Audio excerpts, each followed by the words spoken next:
Hi everyone, my name's Tim. Today I'm going to be talking to you, yes you, about the top 5 books that I read with my children in 2023. So we read to our kids almost every night. We try to read every night, depending on what life going on.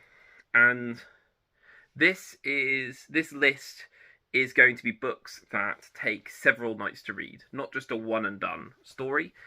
Because we read, we've as the kids have got a little bit older. They're still not very old; they're 4 and 6. But we're starting to move away from one and done reads and move a little bit more towards reads that take a bit more time. Some may take 3-4 days. One of these took almost a whole month. And this list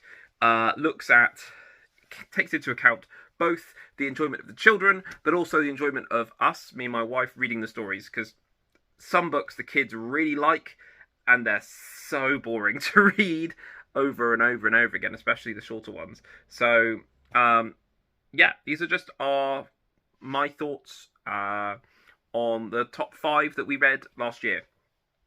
So number 5 is George's Marvelous Medicine by Roald Dahl. So this one, I tried to find the copy that we read, but it's somewhere in our house. My daughter is a book hoarder.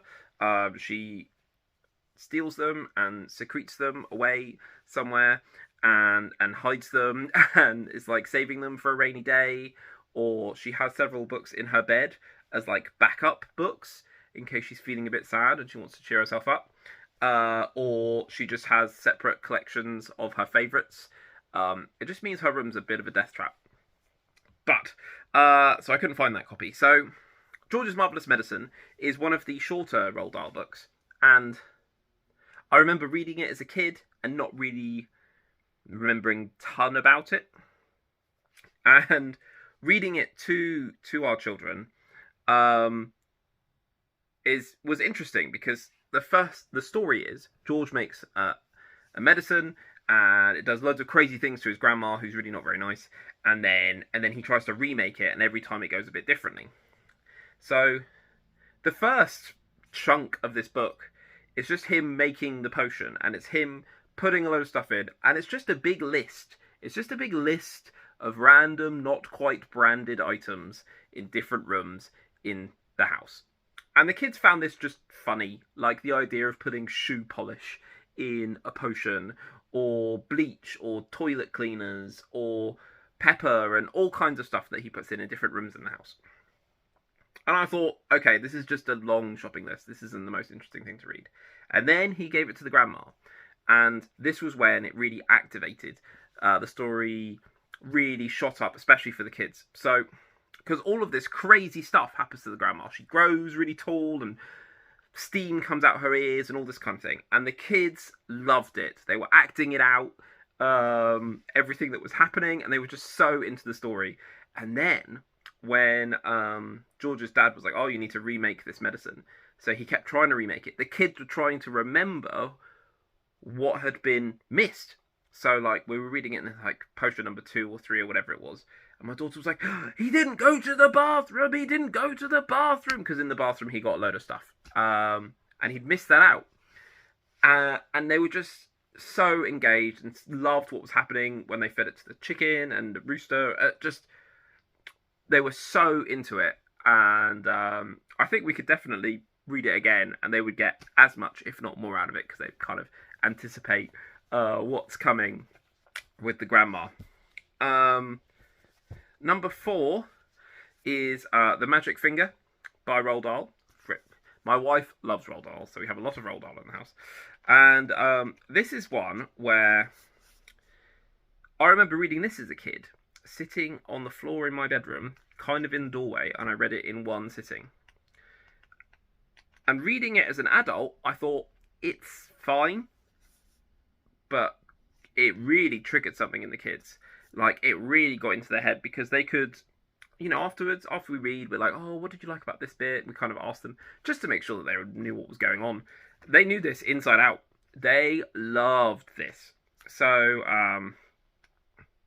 yeah, They knew exactly what was happening. They talked about what they would do if they had wings and things like that. Number 3 is Alice in Wonderland. This is a special edition. This is a animated classics edition from Disney. Relive the magic of Disney's Alice in Wonderland through this retelling of the classic animated film, accompanied by paintings, story sketches, and concept art from the original Disney studio artists. So this is much more of for me and my wife. We enjoyed this more. It's the story of Alice in Wonderland, which is my daughter's probably favourite story. Oh no, that's saying something. Beauty and the Beast is her favourite story, but Alice in Wonderland is definitely up there. She really likes Alice. And this is a very kind of Cliff Notes version of it. But the thing that really sells this is, one, it's a beautiful cover and end papers from the Tea Party. But it's the art inside. So it has different concept art from as they were making the film. Every single page has a different piece of art on what's going on. And covering my face. That's what everyone wants, is for me to cover my face. Plus what actually ended up in the actual film. And then at the end, it's great to see, I just found it really interesting to see, they have original sketches as well, like work in progress. And then at the end they have who did all the paintings and what stage they were involved in the project. Because there's some pieces of art, like there's Mary Blair who did It's a Small World, that's kind of her. And so you see stuff in her style, but there's also another style, like this one here. Let me go. Which is a completely different art style, and they were kind of going with that for a bit, and then they completely changed their mind. Yeah, so we've got a Beauty and the Beast one of these as well. I don't know if we've read it yet. My daughter probably has read it, because Beauty and the Beast is her favourite story. Yeah, so that's number 3. Number 2 is Once There Was a Bear. Again, this is one I couldn't find in our house. And it's not written by A.A. Milne, it's written by someone else. But it's it's a Winnie the Pooh story. And again, it's a beautiful book filled with beautiful art. And it still has the story within a story structure of Winnie the Pooh. And the kids loved it. I really enjoyed reading it. I thought it had that whimsical style of Winnie the Pooh down really well. But when we've got like stories from Winnie the Pooh by A.A. Milne, and the kids got very confused with the story and the story structure and how it's kind of it's talking to Christopher Robin and giving what Christopher Robin said back, and the kids found that a bit confusing. Well, this doesn't have any of that, but it still has the same style and the same content. Really, it's just silly adventures, and they really enjoyed it.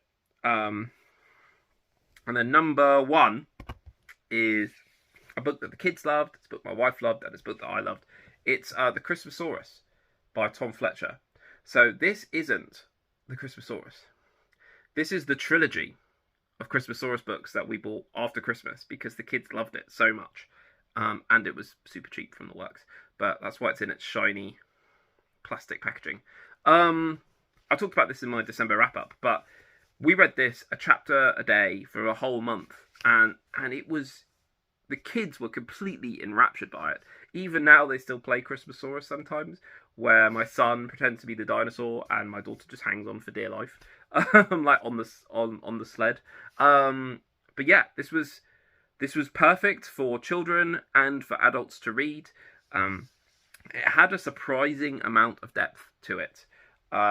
It's like 350 odd pages, and yes, there's art and pictures and big text and changes in formatting that are really engaging to read, but it has enough space in it to deal with some really quite heavy themes. Death of parents, divorce, disability, family not turning out the way you want it to, people being imperfect, things like that, bullying. But it's not a depressing book by any stretch. It has all of the joy and fun and Christmas spirit, and it has dinosaur in it as well. That's very cool. and magical, magnificent flying reindeer, and great villains, and William is the hero, but the Christmasaurus is the star. But yeah, just an outstanding read, and that will be a Christmas staple in our house from now on.